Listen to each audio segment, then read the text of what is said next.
तर आज मी बनवणार आहे रवा लाडू। तर हे अर्धा किलोच्या प्रमाणामध्ये मी बनवते। ह्या वाटीने मी 2 वाटी बारीक रवा 0 साईजचा असतो ना तो घेतला आणि कढईत टाकलाय आणि बारीक ठेवले गॅस फ्लेम सध्या। आणि हे आता मी हलवत राहणार आहे साधारण एक 20-25 मिनिटं तरी आपल्याला हा रवा चांगला भाजून घ्यायचा आहे, ते तुपामध्ये चांगला परतून घ्यायचा आहे। तर आता तो चालू केलं आहे काम त्याचं।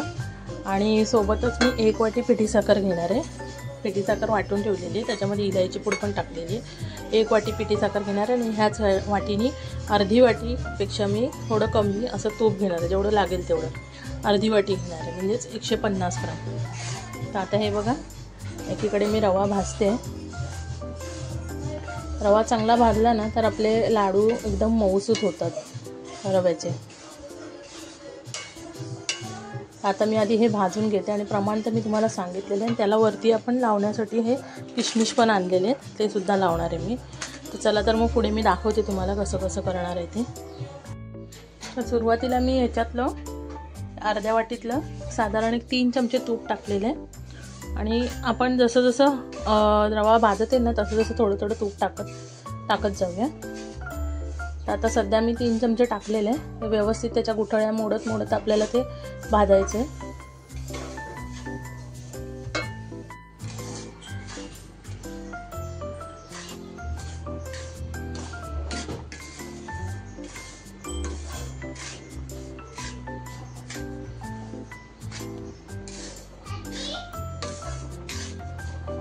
बाबडू एवढंसं तूप उरलंय ते शेवटी मी घालेल। आणि हा रवा चांगला भाजला आहे, आता जवळपास 35-40 मिनिटं होत आहे।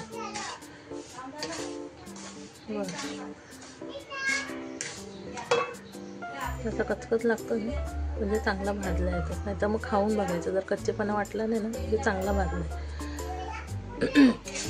अजून एक साधारण 5 मिनिटं मी भाजते आणि मग नंतर ह्यामध्ये 1 वाटी पिठी साखर घालायची। पण पिठी साखर घालते वेळेस आपण गॅस बंद करायचा आणि पिठी साखर घालून व्यवस्थित ते मिक्स करून घ्यायचं आणि ते झाकून ठेवायचं 10 ते 15 मिनिटं थोडं कोमट होण्यासाठी।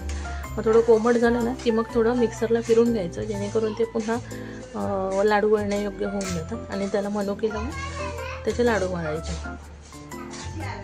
बघा आता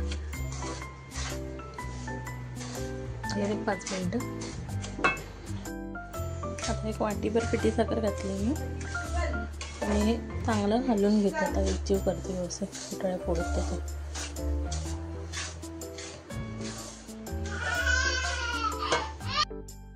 आता पिठी साखर व्यवस्थित मिक्स झालेली आणि असं दाबून आहे ना त्याला झाकून ठेवून द्यायचं आहे। आता साधारण एक 15-20 मिनिटं किंवा ते थोडं थंड होतं, जास्त पण नाही कोमट झालं तरी बसेल। असे झाकून ठेवून दिले मी आता हे झाल्या वेळ तर झाकण काढून बघितलं मी, थोडंसं परत एकदा हलवून घ्यायचं व्यवस्थित।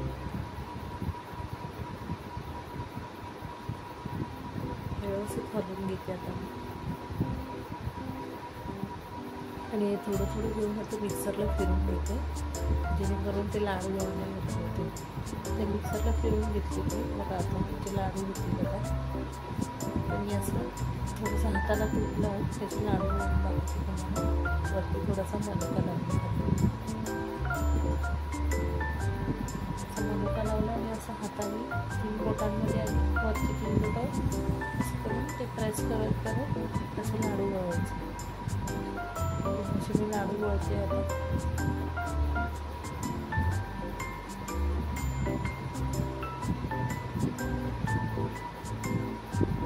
चांगला गोल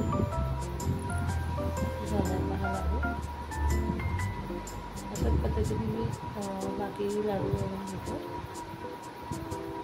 आणि सगळे असे लाडू वळून झाले म्हणजे टोटल एक साधारण 15 लाडू झाले अर्धा किलो पिठाचे। तुम्हाला आवडले असेल तर लाईक करा आणि माझ्या चॅनलला सबस्क्राईब करा मित्रांनो।